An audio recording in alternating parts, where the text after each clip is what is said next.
confirmed number of coronavirus cases in Los Angeles County comes to 1,237,899. The confirmed number of deaths comes to 24,117. Here in Torrance, the total number of confirmed cases is 7,338, with total confirmed deaths at 216.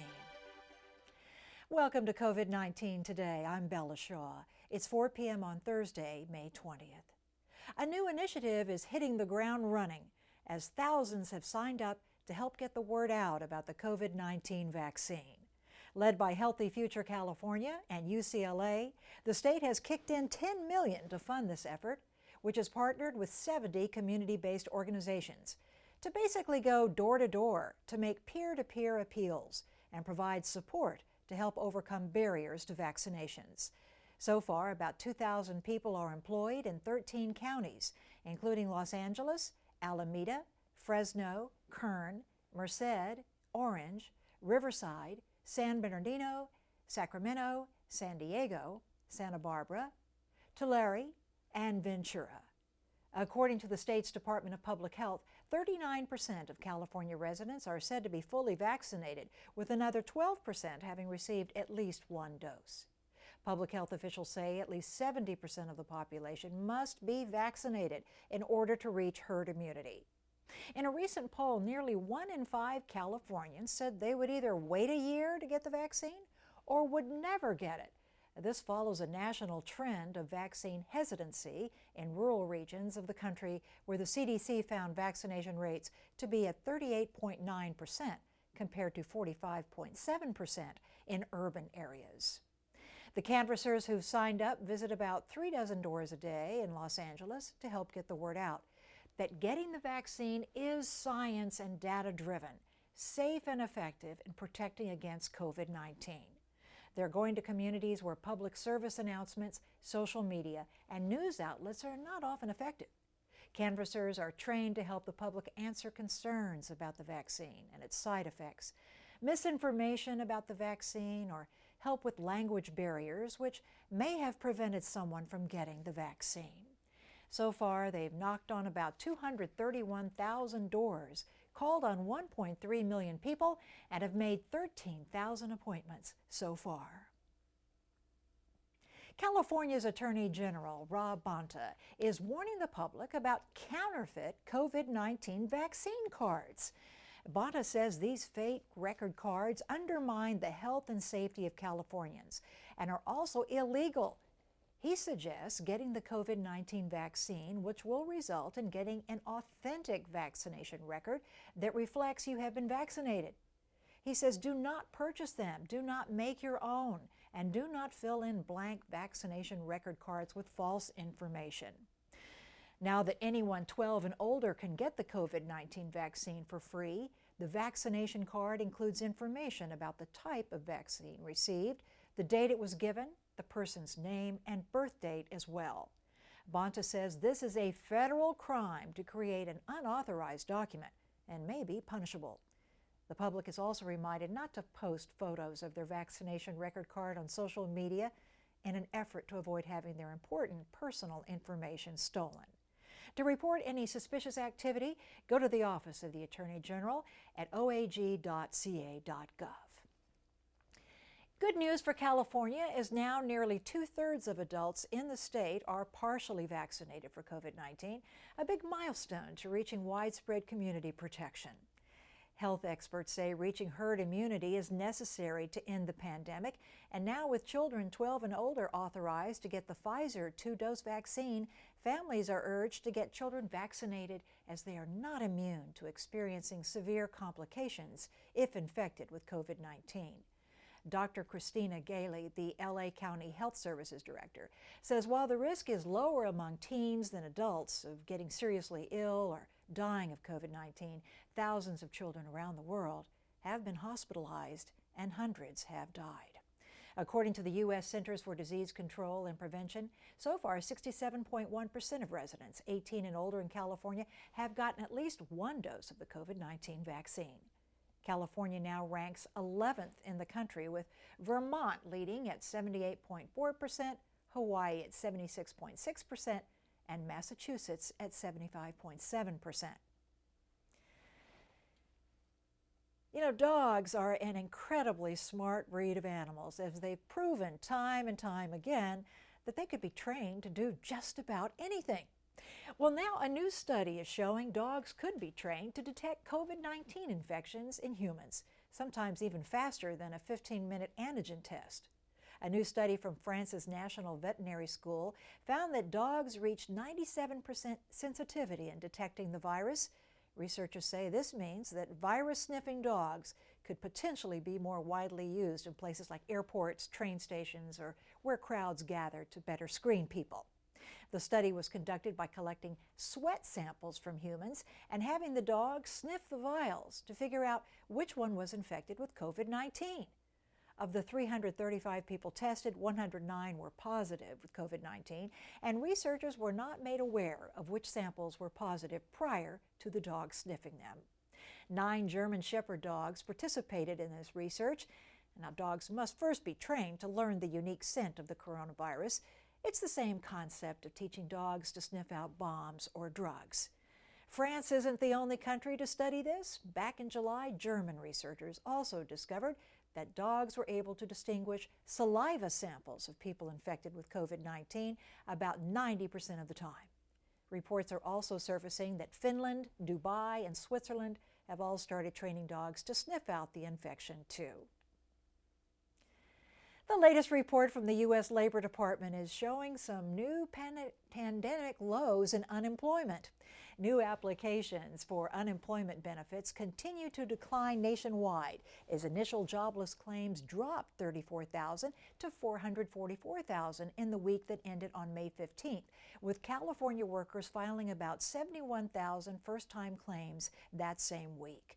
While regular applications for unemployment have fallen in every state, so are applications filed through the emergency federal program set up during the pandemic.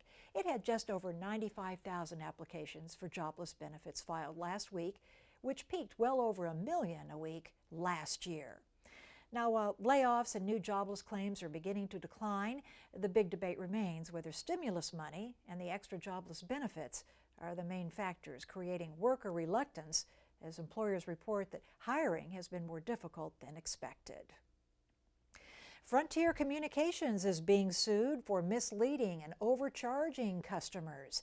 According to court documents filed in California, the Federal Trade Commission and 6 states have filed a lawsuit claiming Frontier did not deliver the internet speed it promised customers and charged for more expensive service than they actually received. The FTC said thousands of Frontier customers complained that the company was not delivering promised speed and they couldn't use the internet service for the online activities they should have been able to do. The complaints were regarding DSL internet, an older type of network that's sent over copper telephone wires. Phone and cable companies today have built-in networks which can handle much faster speeds.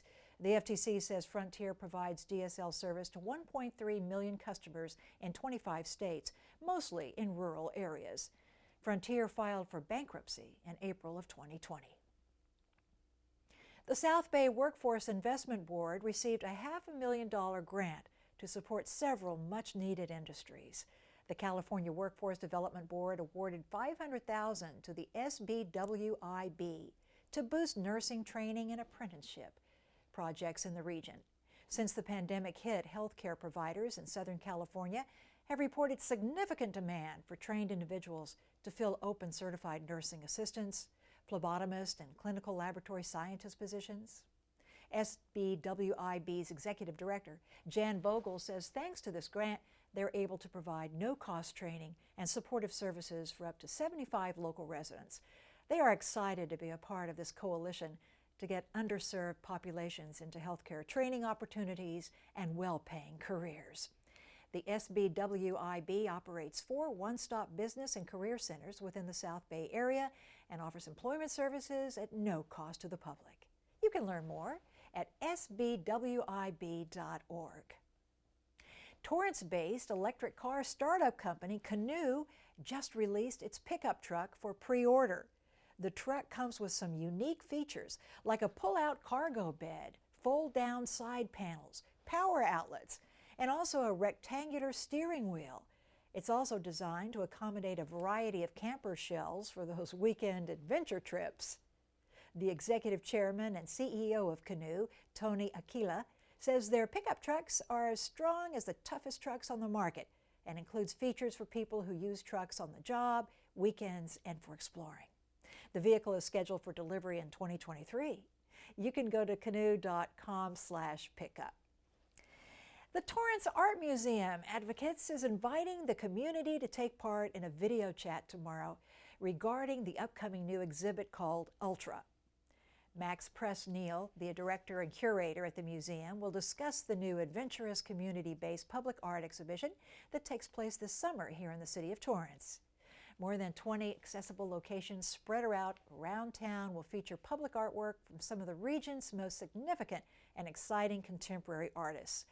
There will be sculptures, installations, video projection, and interactive experiences at various parks, storefronts, schools, and government buildings.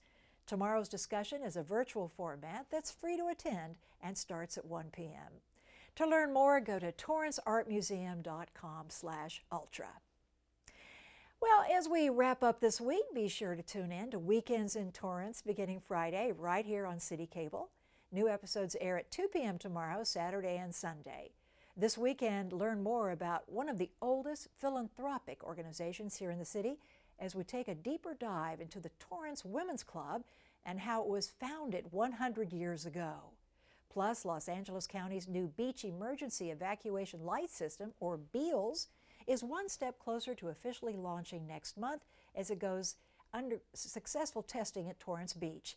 We'll tell you how this alert system could save countless lives thanks to its unique design. Then, as the city continues its COVID-19 recovery efforts, we take you inside the Torrance Public Library as they reopen their doors to welcome back visitors for the first time in more than a year. We'll share what safety protocols and measures are in place to ensure the public has a safe return to one of the most treasured resources in the city.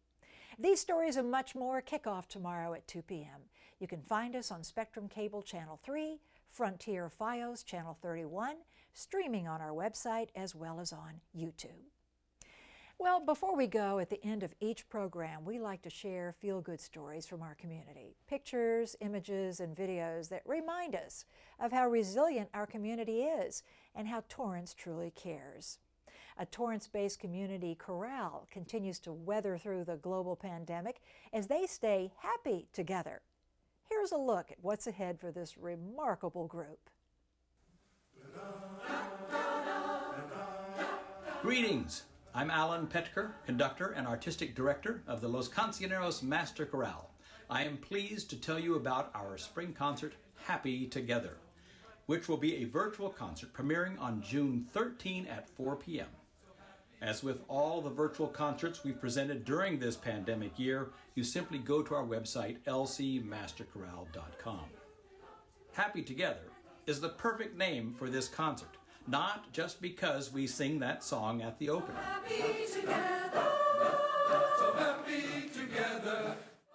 But because we actually gathered a bunch of our singers together, outside, safely, and recorded 2 songs, Johnny Mercer's Dream and the Quaker hymn, How Can I Keep From Singing? We will also present 2 new virtual choir pieces, Stand By Me and You've Got a Friend. Highlights from Hamilton and other favorites will be shared to ensure you will indeed be happy you were together with us for our virtual spring concert presentation. June 13, 4 p.m. See you then.